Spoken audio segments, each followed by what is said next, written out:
Thank you so much again to Maryland Pop and HorrorCon. We're going to wrap up our panels for today, and we're going to go in with a little bit of a blood splatter. And we really appreciate again all of Maryland Pop and HorrorCon.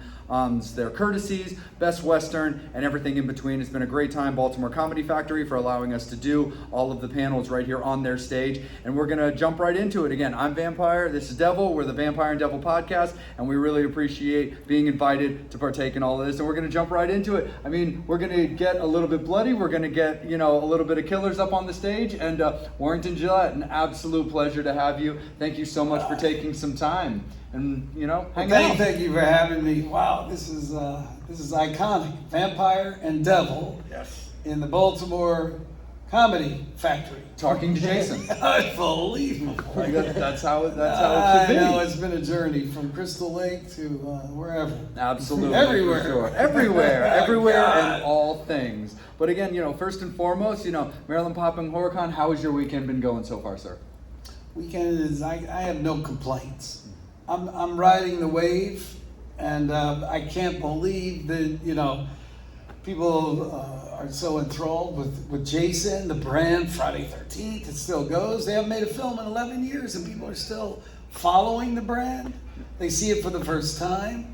I'm very happy to be part of this fraternity of guys that had the pleasure of playing Jason.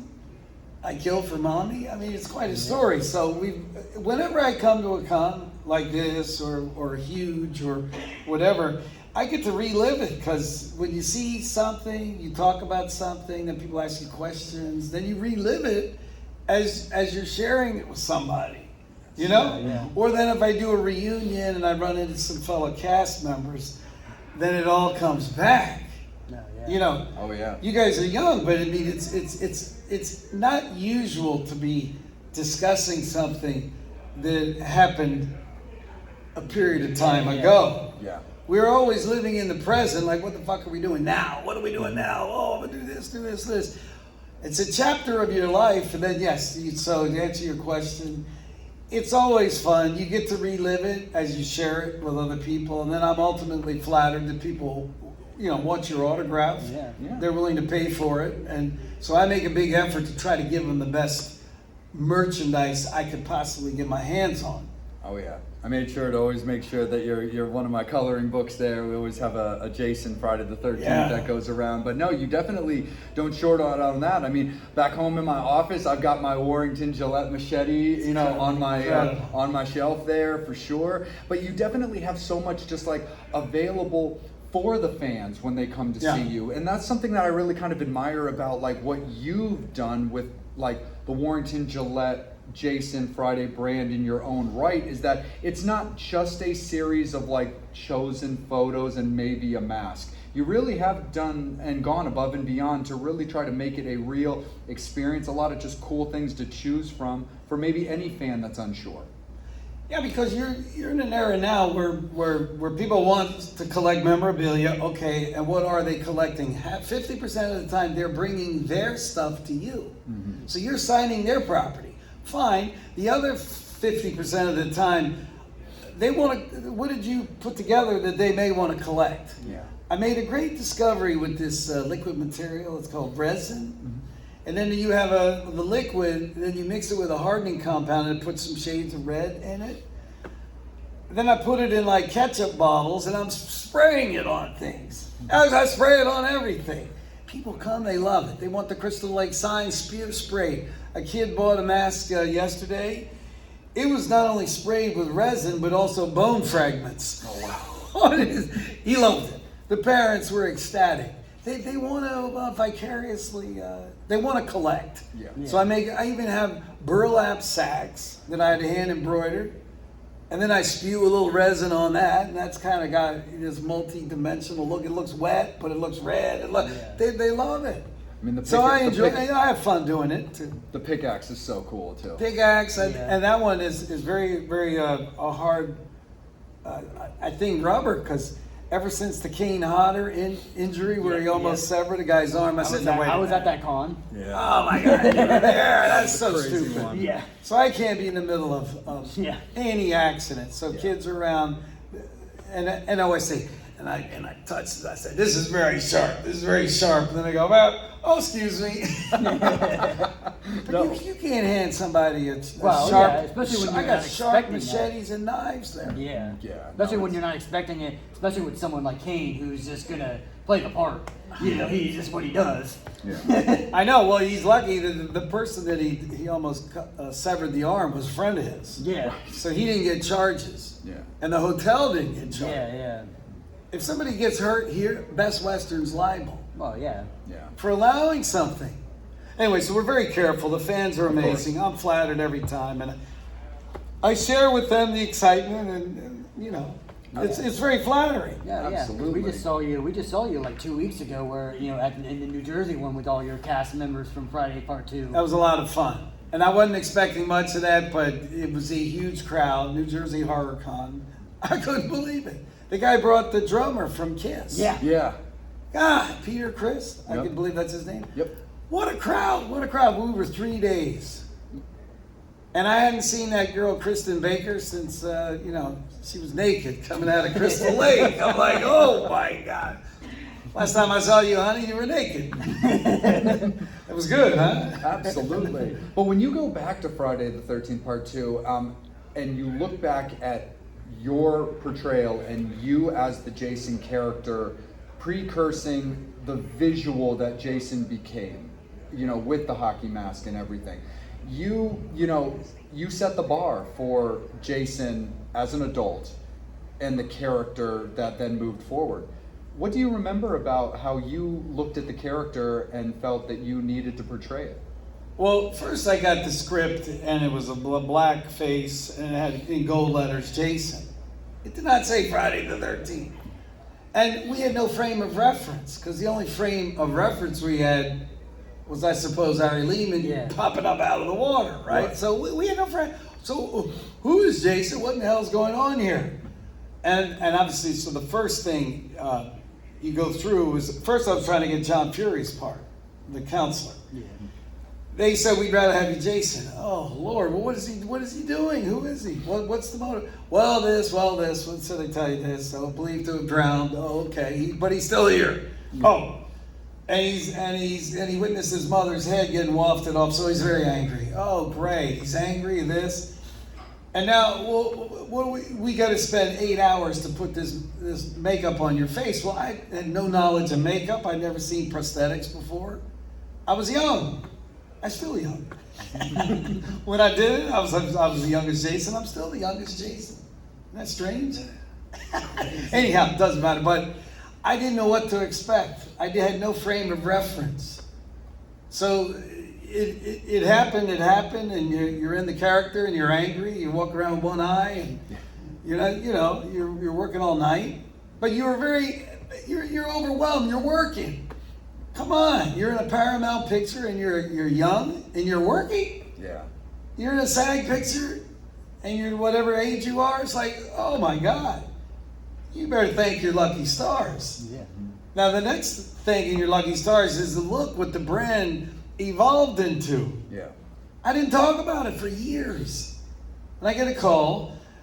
Good Morning America. They said, oh, we're lining up 6 Jasons, and we want to interview on Good Morning America. I have the tapes. That would be fun. We could play it on your show. Yeah, for sure. You could do a whole intro on it and play the clip. Absolutely. It would be outrageous. You want to see what C.J. Graham looked like?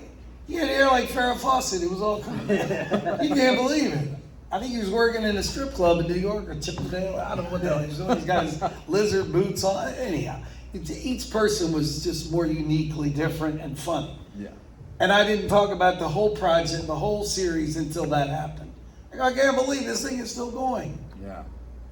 It is really crazy too, because when you just take like just a speed version of it, with like Ari being so young, and then how Ari is now, especially with, just mustache and his band, and then, yourself with your portrayal, CJ with how he was up to like Kane and, Richard Brooker and everybody that all donned, the mask or the bag in their own separate ways.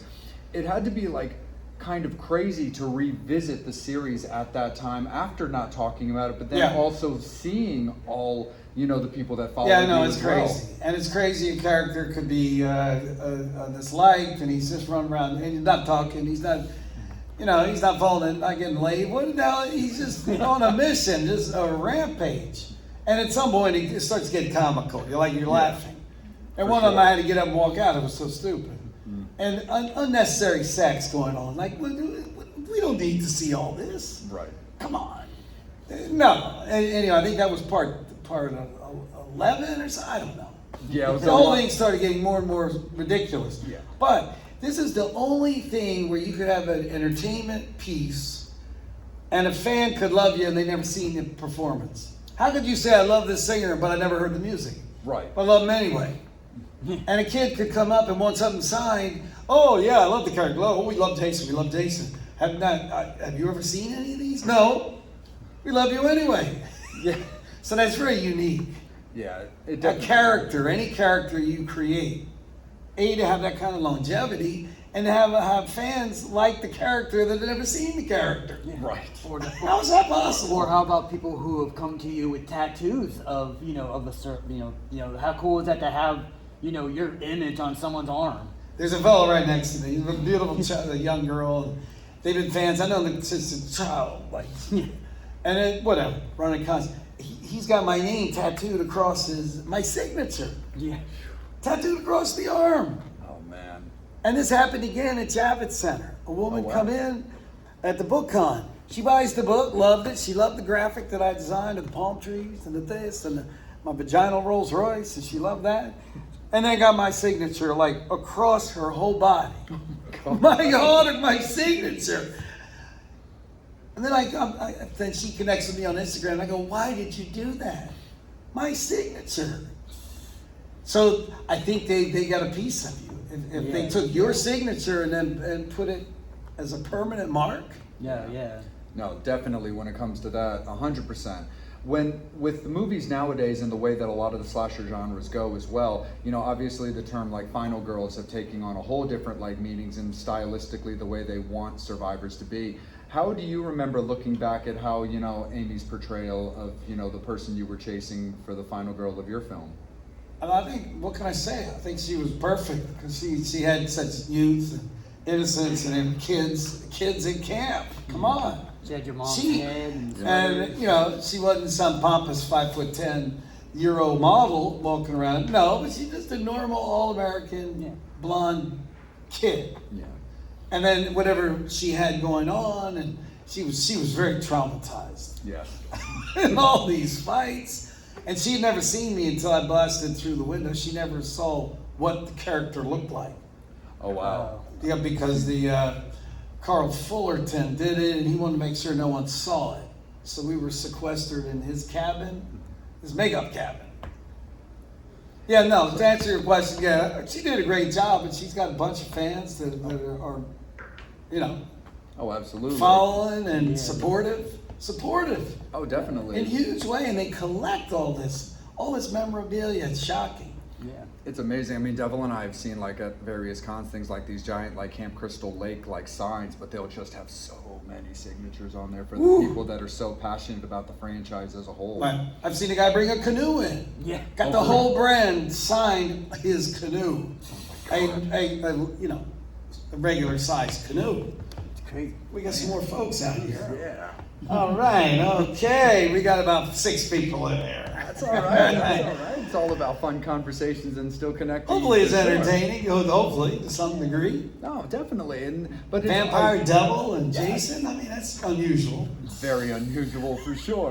But but that's also a cool concept back at that time, which is something that's taking a lot of filmmakers do that a lot more now, is sequestering talent for that initial reaction. So the idea of Amy not knowing that you're about to come through the window is getting that genuine, real reaction on film, as opposed to trying to have an actor or an actress trick their brain into being scared. Right, this is beyond method acting. She was horrified. And that comes across in a lot of these pictures and posters. I got a picture on my table. She is horrified.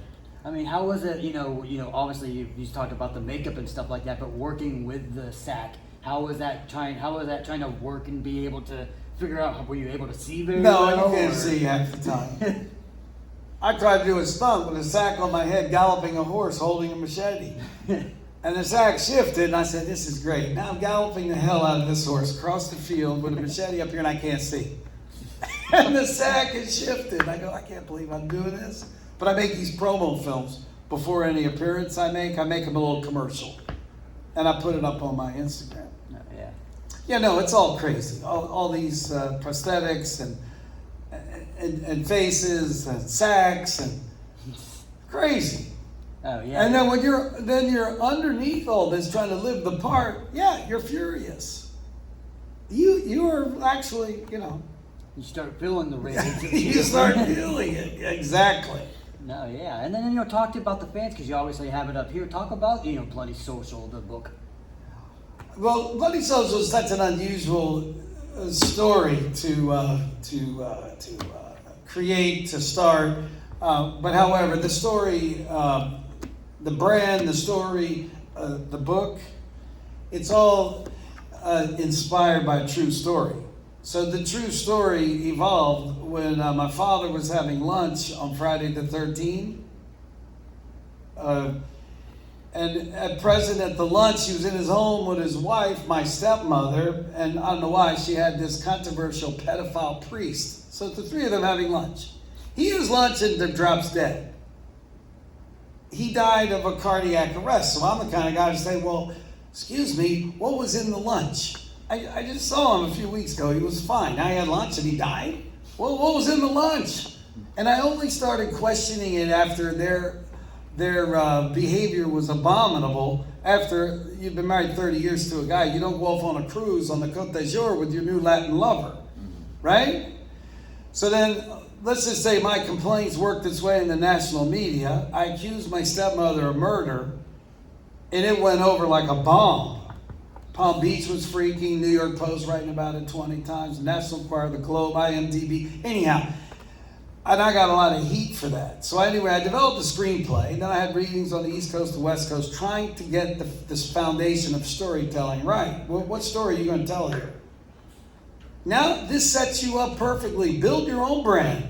You've been riding in the coattails of Friday the 13th for your, many years, which is a revenge story revolving around the death of the mother. Well, why don't you create a story instead of playing the victim card in life? When the bad cards come your way, get up swinging.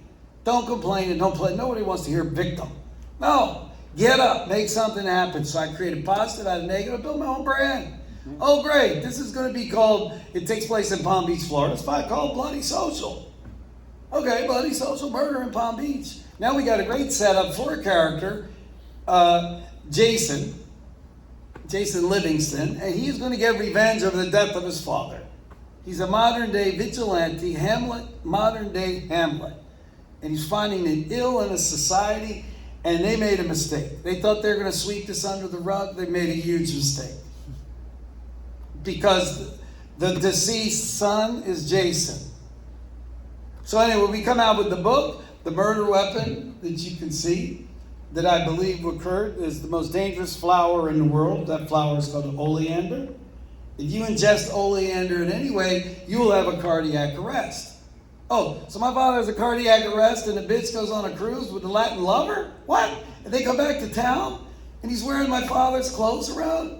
Now, this is not any town in America. This is in Palm Beach. Oh, they write their own rules? No rules Jeff Epstein applied to. He did whatever the hell he wanted. So this set up perfectly this. So I made a novel. You can't use the word based, so we use inspired by a true story. And I did a first print. We rolled it out at Days of the Dead, Indianapolis, on Friday 13th. Then I got feedback from people. What'd you like? What'd you not like? What's this? What's that? I took the comments in stride. Took the time out for 6-7 months. Came out with a new print. New copyright. New ISBN numbers. Said, I believe this manuscript is rocking. And this is my first book, so I'm curious to see how it matches up with like James Patterson and some of these other. I can tell you price-wise, we did the book con in New York City at Jacob Javits Center, 50,000 came, sold out. And I was on the floor with all of the most prominent publishers. Simon Schuster, HarperCollins, you know, all the big Penguin. Their books were selling at 5, 10, 15, 20. Here I'm there, Jason selling his book at 70. And I had a line. So anyway, I'm happy with the story. I have a powerful woman in Palm Beach. They own a big mutual fund, like Fidelity. She says, you're fans of Jason. You could get this traction. You could make it a bestseller. I'll back you for a big indie film. 25 million, do a big indie film.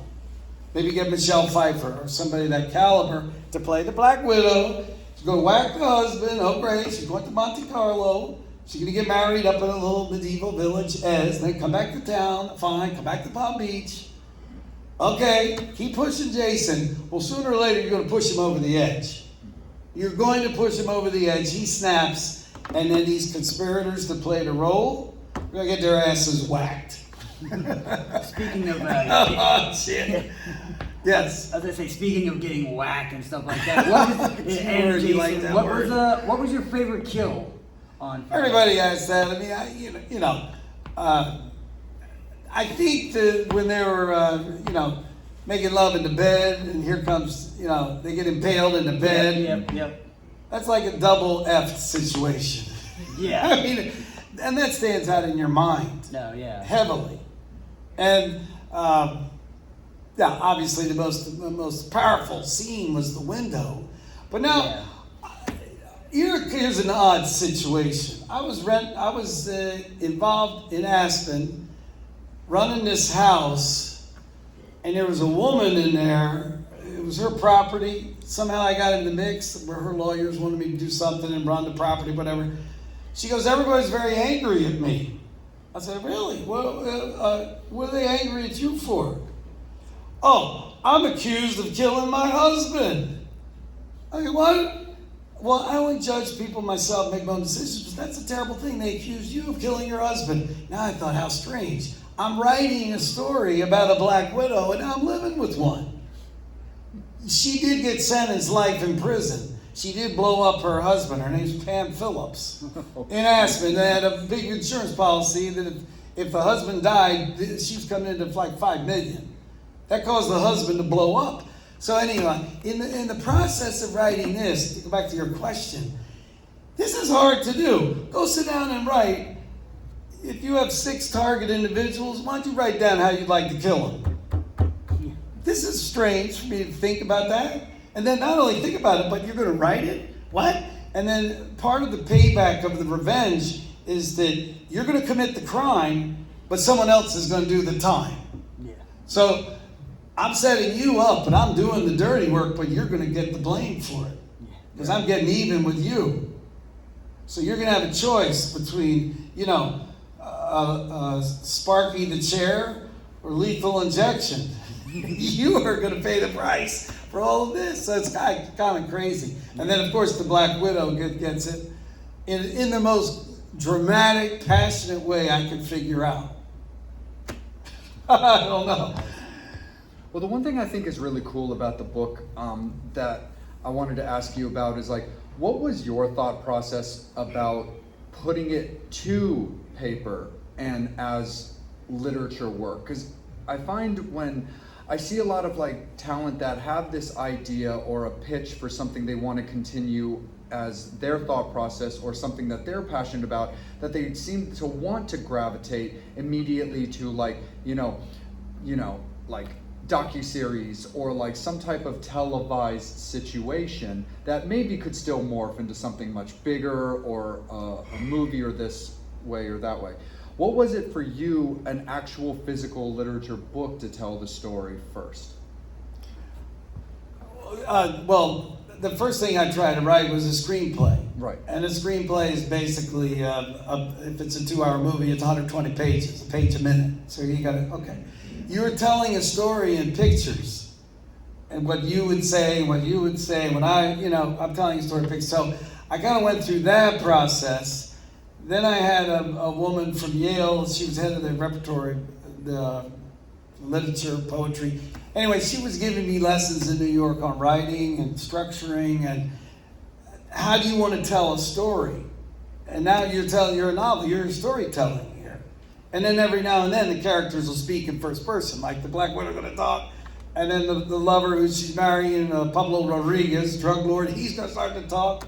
And then I got him speaking in Spanish and back to English. And so I'm just telling the story. So then you have to, you're constantly writing and letting readers figure stuff out, and you're foreshadowing, constantly foreshadowing, and things happen.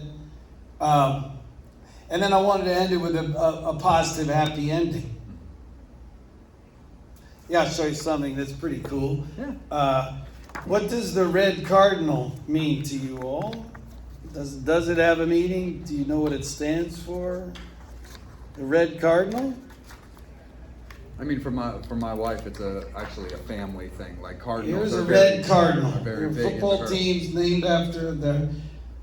So you can Google this and check it. Go to Wikipedia. But when the red cardinal arrives in front of you, it appears, many people believe that this is a reincarnation of the spirit of one of your loved and most closest ones in your life, and they've come back to see you and visit with you and try to communicate with you in the form of the red cardinal. Isn't that cool? And a lot of people know that. And so they go through the book and they go, oh yeah, so it's a father-son. So obviously this is the father coming back to connect with the son. Because I want it to be a happy ending, and he's finally gotten peace of the journey of revenge. And it's a reckoning is what this is. How do you look at the writing of a story that you want to have a be-all, end-all, finish to it? Especially in like a time where I feel like a lot of people that have a thought process or have a story that they want to be told, they're always thinking about the next story or the next incarnation. If you're looking at something yourself as a want this to be a start, a middle, and a finish, and a for sure finish to avoid any kind of watered down continuation, how do you like to make sure that the writing stays solid with that conclusion? Well, okay, I've created a character. He's a sympathetic vigilante. He's out there trying to extricate some cancers in society, and so this is a character we've created. The first stop was revenge for the father in America's richest town, and they're the most racist, anti-Semitic people around. So he's making a statement, not only his journey, but he's making a hell of a statement. Anyhow, in the process of getting a trademark for something, whatever you're trying to do, in that process, when it comes to literature, you have to show that you are part of a series. Sure. So that means like Harry Potter or whatever the series, you have to have a series. So that started pushing me thinking. So I'm trying to get a final granting of the mark. So now I got Bloody Social 2. Oh, and by the way, we love vigilantes, whether it's Charles Bronson, Clint Eastwood, or whether it's Rambo, or there are people out there. A Dexter, all these characters are, what does Clint Eastwood do? He shows you his girlfriend, wife gets raped and killed or something in the beginning of the movie. Now you're rooting for Dirty Harry for the next 2 hours. Kill this town, right?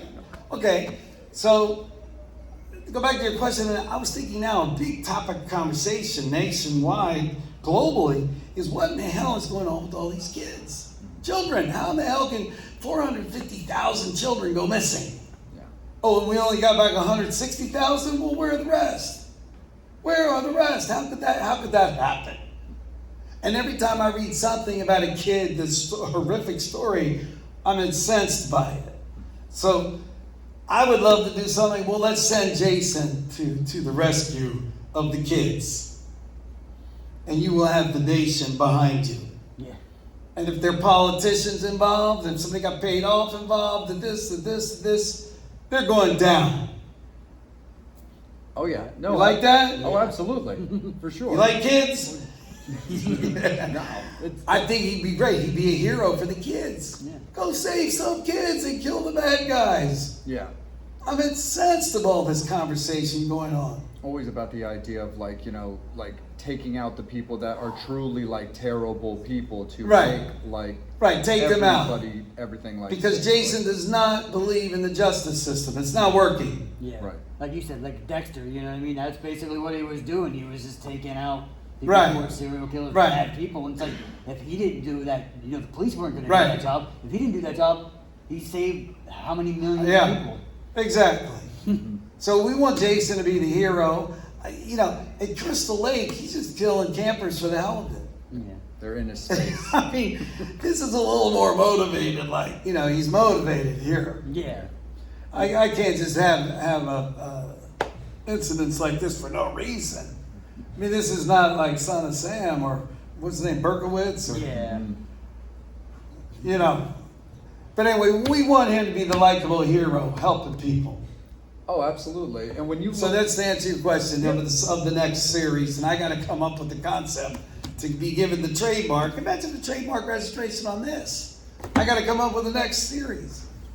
when you look at something that's got like, for your writing and your inspirations to continue on, especially with an established character and an established storyline, when you're looking at things, reading the newspaper or watching the news, like, where do you personally try to kind of like, write the line as far as like, what's really going on with like social unrest or like real time topics versus like fantasy or fantasy worlds in a certain degree that would keep somebody also invested in there because they can really kind of lose themselves in the story itself?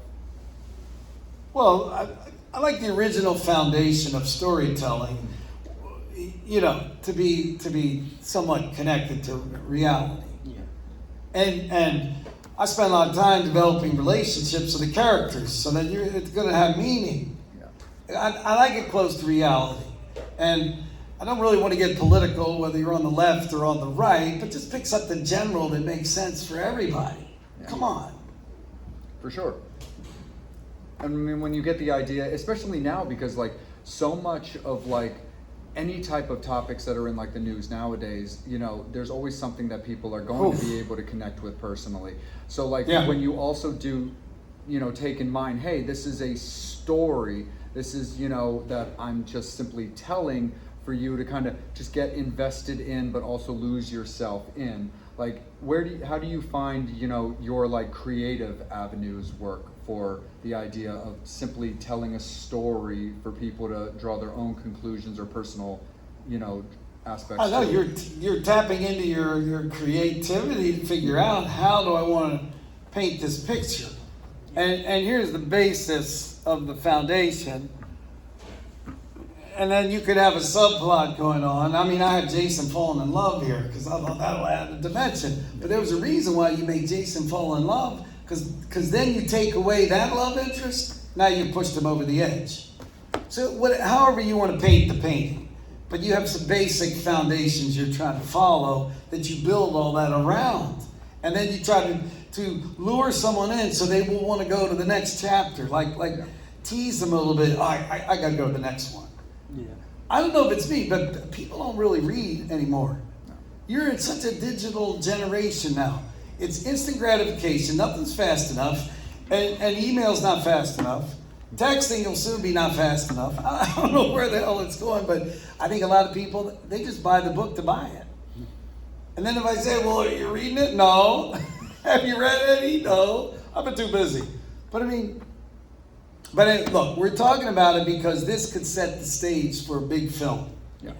And you can't just jump right to a big film, although some people do, but like Terrifier or some of these other huge success stories. But Yeah, and even some of those, they still have like underlining, like, trials and tribulations that they even had to go through, but then you get that benefit of like just kind of the bubble popping in like a certain way. Right. When it comes to the end game for an overall like big picture for that, obviously you being the creator and the mastermind behind it, is there a specific area that you would want as like your max inclusion in that, like directing or also starring in as well, like playing that Jason character Yeah, that you're going to know better than anybody? I don't know. I'm open. But I tell you one thing that's interesting, to make an audible of the book, people, and it's expensive. Sure. So you're going to blow $5 or $10,000 just trying to make an audible. But you ask around, people love it if the writer is the narrator. And now there's some passion involved here because you were talking about my father. So this is, this could come out the way you're going to tell the story. Most people are going to be passionate when they're talking about their father. Yeah. And you want to talk about him dying? What? Anyway, so that's an issue. So I'd love to maybe narrate it and then have actors come in and read the parts when they come and speak in the first person. For sure. Yeah. No, definitely. And there's also so much that's also been changing Right. in like true crime nowadays. I mean, there's also a lot of stuff that's been coming out now about the Black Dahlia murders being that case being reopened. There's been a lot of talk recently that Devil and I were talking about with like, potentially that H.H. Holmes was also Jack the Ripper, and how did things like line up there. When it comes to the idea of, a true crime story that is based in real life fact, how do you look at how time could change down the line when more research is done, or the idea of cases being reopened? Do you ever think about like how like the impact of your stories or writing could change? Like I don't know. And, a novel's a novel, and Right. you make clear declaration in the acknowledgement or the beginning that this is just a story. For sure. Because you could be sued at some point Yeah. for a libel. I just don't know. All the names Sure. changed to protect the guilty, but No, absolutely. And one of the things we also definitely want to make sure that we're able to touch base on too is that now that we are, halfway through 2026, what can you tell us about your plans for the rest of this year based on what you're allowed to talk about? Are you particularly, invested in like current like driving of the book with personal Yeah. appearances? Are you making Yes. time to continue the writing process, or is that also something you find you're able to do on the road? I'll write on the side. But right now I want to focus on, and I don't know this because I've never done it before, but what would it take to push this? The book tour. The book tour, yeah. Or whatever con I'll go to for the rest of the year, and there's some big ones coming. Nice. I mean, like Chiller in October, you'll have 50,000. For sure. We're going to come to Baltimore for the Baltimore Comic Con. Oh, right on. You'll have 50,000 in the convention center. But whatever it takes to push this along towards that goal, Yeah. and then we could then make it an indie film. For sure. And before you start spending umpteen dollars marketing, I want to make sure the manuscript is correct. Yeah. Where I might get a little feedback, and then I can do another tweak and to change the copy. But this is on Amazon, so I could replace the manuscript with them like that. Yeah. And what They gave it 5 stars. I don't know how, but they did. When you're talking to somebody just right off the bat that's coming to your table, maybe not even realizing that you have this book out, what have you found is the most successful, like just pitch or information that you can give somebody about this book that you think would be a really good hook for them? Well, I think the first thing, they get enthralled, they hear in 15 seconds. Yes, my father suddenly, mysteriously dropped dead on Friday 13th. Like, no. Oh, yeah. And then you could point and say, see, this is a huge brand, Revenge for Mommy. You got that? Yeah, I got that. Well, now Jason's going to get revenge for Daddy. Oh, great idea. Yeah, and the conspirators, who are loathsome, and they're racist, and they're anti-Semitic, and we're going to whack them. They love it. They all, you know what? I got to get that damn book. For sure. No, it's just the idea of. I'm curious of a little bit of. I hit them hard with, they do have a very racist club there. It's called the Everglades Club, and Estee Lauder couldn't even go there because she's Jewish. So that's my first slap. I call it the Ever White Club. And Jason arrives. That's where he's going to kill the coroner that refused to do an autopsy. So I'm trying to create, well, how would you whack a coroner at the Ever White Club? Well, he's going to get mowed down on the golf course on the 13th green. No, nice. There goes Coroner Crust. Yes. So maybe it becomes a black comedy. I don't know. See how people. But I want them cheering, and then of course the tractor gets pointed to the clubhouse. Right. But it's not so easy to dream up a story and then to write it down.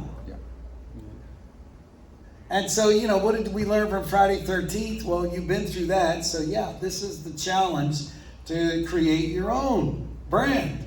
Yep.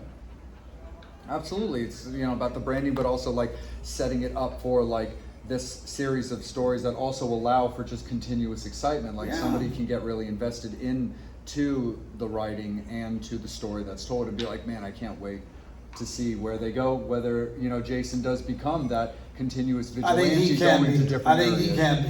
We think Jason so, can too. wear many hats. That he can for Can, sure. now, can you ask this vast audience here at the Comedy Club if we've got any questions out Absolutely. there? If anybody wants to, Have we ask offended anything- anyone? Or No, absolutely. we got no comments. Okay.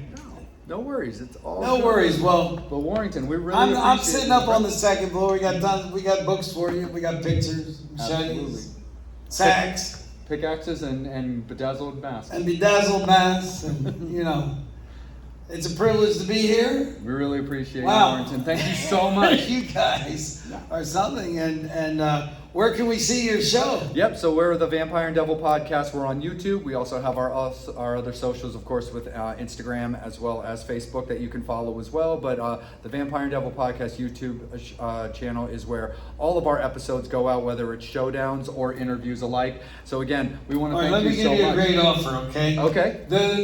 In this book, you can go to the website, bloodysocialbook.com, and buy the book and get signed. I send it to you. And then you guys, your team, are included in the sale. We'll go over Absolutely. the numbers later, but it could be significant. There we go. Happy to help. With your audience buys through you this book, your podcast is getting paid. Is that fair? Very fair. You can be my agent. Sounds great. You're my first booking agent. You heard it here. All right. Thank you so Absolutely. much. Thank you All so right. much, Warrington. Thank We'll you so talk much soon. to everybody. Absolutely. All right. Thank you so Whoa. much to everybody that hung out all weekend. We really Thank appreciate you, you thank guys. you. Thank you so What a very crowd much. we got here. Absolutely. And make sure that in the time for the rest of the day, you're able to go and visit Warrington at his table, all of the celebrities at theirs, and get your autographs and get your photos. We have stuff off to the side as well. If you kind of like what we do and anything that you want to get involved or enjoy when it comes to our show, we appreciate that as well. But again, checking out the Vampire and Devil Podcast on Instagram, on Facebook, and of course following and subscribing to the YouTube page always does the best thing, because that allows Warrington's interview as well as all of our interviews to get traction, so his book gets out there, and Devil with his human face on right now gets out there a little bit more as well. But And with our success, this becomes a big movie. Yep. And then the friends and fans of Jason and you guys are in it. There we go. Is that fair? That's very fair. And no Jason's ever written a book, a novel. he has now. Kane wrote an autobiography, but they don't want to read about me. They want to see my a nightmare The inner workings. in a very precocious town that deserves it. There you go. Absolutely. All right, okay. Thank you so much, Marilyn Pop and HorrorCon. We really appreciate your courtesies. All of the fans, again, that hung out for Warrington's panel, and of course, all of the other ones we did. We really appreciate the invitation, and we will see you guys really, really soon. On behalf of Vampire, on behalf of Devil, and of course, he is Warrington Gillette. We will see you guys real soon. Be good. We choked this guy. We choked the hell out of this guy. But I'll